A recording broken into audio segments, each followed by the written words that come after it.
still remember our... D! Please!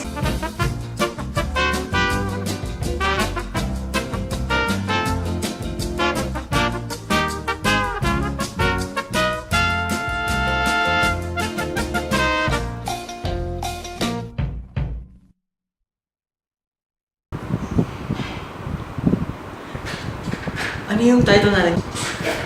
Hey, hey, hey! Enzo here! What's over? Hey, hey, hey! Enzo here! Welcome back to Enzo in the Zone. Do you still remember our last video? That's when we roamed around Clark Freeport Zone and assessed the status of pollution in the area, as well as the applicable regulations. Now, we'll be moving on to a completely different world. That is the world of materials. Did you know that there is a specific branch of science dedicated solely to materials? That's right. And it's easy to guess that that branch was given the term material science. Material science.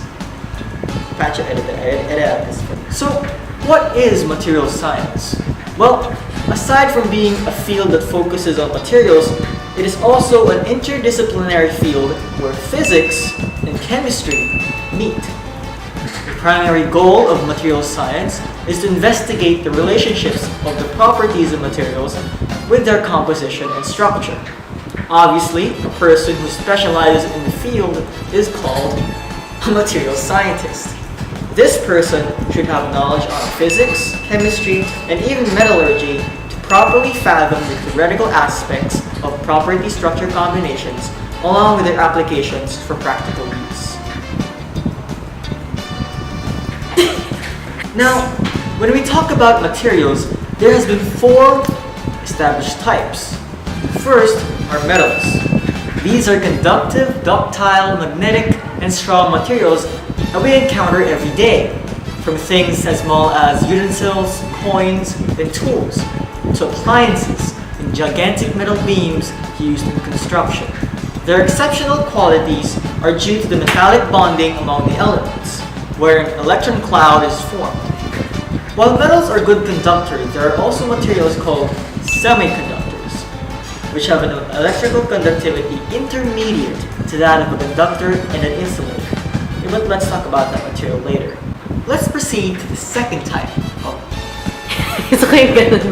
Let's proceed to the second type, polymers.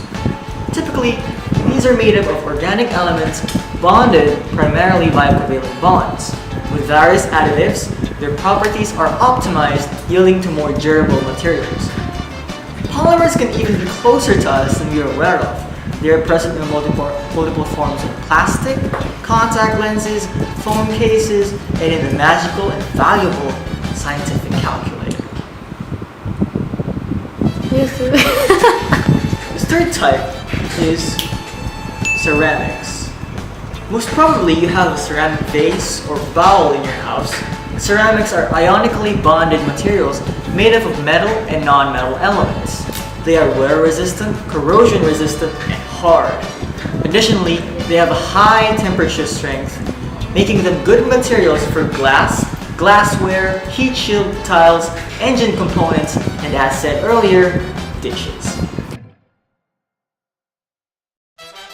Last but not the least, composites.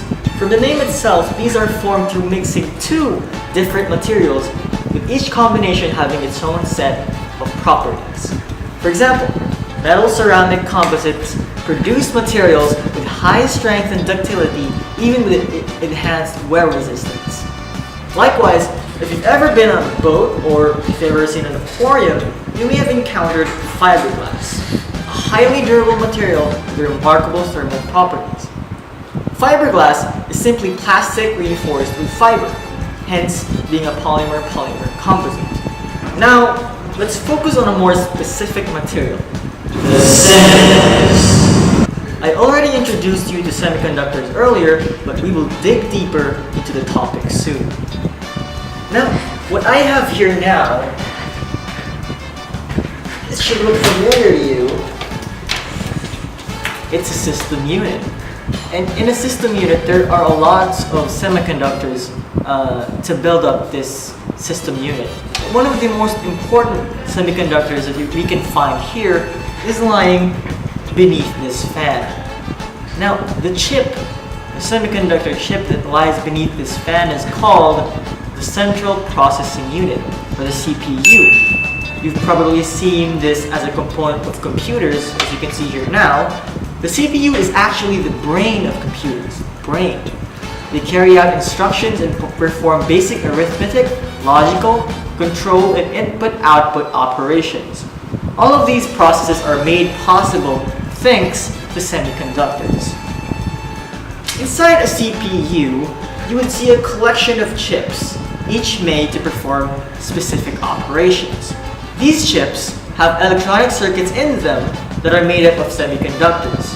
Usually, silicon is the type of semiconductor used in these kinds of chips. Silicon helps in transferring electrical currents in the chips in order to transfer the data. But how does silicon actually become silicon chips? Silicon has 4 valence electrons. When it bonds to 4 other silicon atoms, it forms a crystal that is actually non-conducting. So, how can a silicon chip conduct electricity if it's actually insulated? Well, that is where doping comes into place. Doping is the addition of impurities to a specific molecule to alter its behavior. There are 2 types of doping, N-type or P-type. N-type doping is the addition of an extra electron that can freely move. P-type doping is the lack of an electron, which creates positive holes in the silicon lattice. Silicon can be made conductive either by P-doping or N-doping. And now that silicon is made conductive, how can it control computer processes if it always conducts? Well guys, these silicon semiconductors are turned into transistors. Transistors are made up of 3 layers of N-type and P-type. They may be PNP or NPN. Generally, transistors are like switches. They can block currents. However, they can also amplify the currents when a small current is added to the middle layer. Silicon chips are made up of hundreds of these transistors. And now, thanks to those silicons and semiconductors, you get to enjoy this crash course on your own personal computer. Amazing.